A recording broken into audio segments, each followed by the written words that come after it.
வணக்கம். கிராமங்களில் மஞ்சள் நீராட்டு விழா நிகழ்ச்சிகள் வெகு விமரிசையாக நடத்தப்படும். ஊரும் உறவும் கலந்து கொண்டு சிறப்பிப்பார்கள்.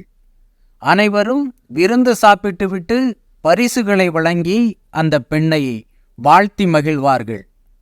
அந்த பெண்ணின் வாழ்க்கையில் அது ஒரு மறக்க முடியாத நாளாக அமைந்துவிடும்.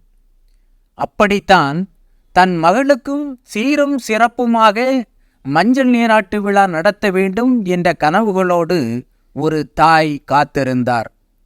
ஆனால் விதிவசத்தால் அந்த அழகு மகள் 8 வயதிலேயே மரணமடைந்து விட்டாள். இப்போது அவள் உயிரோடு இருந்திருந்தால் பூப்படையும் பருவத்தை எட்டியிருப்பாள். மகள் மீது வைத்திருந்த பாசத்தை மறக்க முடியாத அந்த தாய் தனது மகளை ஆள் உயரத்திற்கு அழகான கட்டவுட்டாக உருவாக்கினார். அழகு மிகுந்த புடவையை கட்டி ஆபரணங்களை சூட்டி உருவாக்கப்பட்ட அந்த கட்டவுட் அந்த சிறுமி உயிரோடு நிற்பது போன்று தத்ரூபமாக வடிவமைக்கப்பட்டிருந்தது.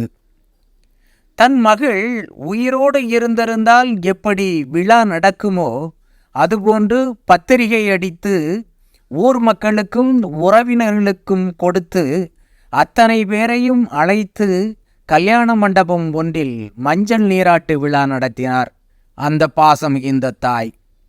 விதவிதமான சீர்வரிசைகள் உறவினர்களால் கொண்டு வரப்பட்டன. அதில் விலை உயர்ந்த பட்டு புடவைகளும் ஆபரணங்களும் இருந்தன. பழங்களும் இனிப்பு வகைகளும் ஏராளமாக இடம்பெற்றிருந்தன.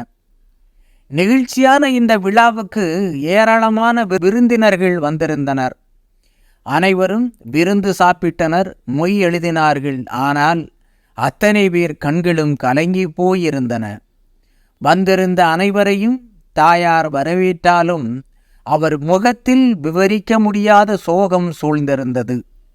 தனது மகளின் கட்டவுட் அருகிலேயே நின்று கொண்டிருந்த அந்த தாய் தனது மகளின் பிரிவை தாங்கிக் கொள்ள முடியாமல் அவரே எழுதிய பாடல் ஒன்றையும் தழுதழுக்க பாடினார். கண்கலங்கி நின்றிருந்த பலரும் அந்த பாடலை கேட்டு கண்ணீர் விட்டு விட்டனர்.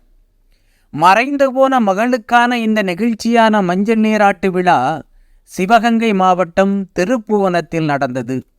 தாயார் பெயர் ராக்கு, தந்தை பெயர் பாலகிருஷ்ணன். கட்டவுட்டாக உயிர் பெற்றிருந்தது அவர்களது ஒரே மகள் பாண்டிச்செல்வி.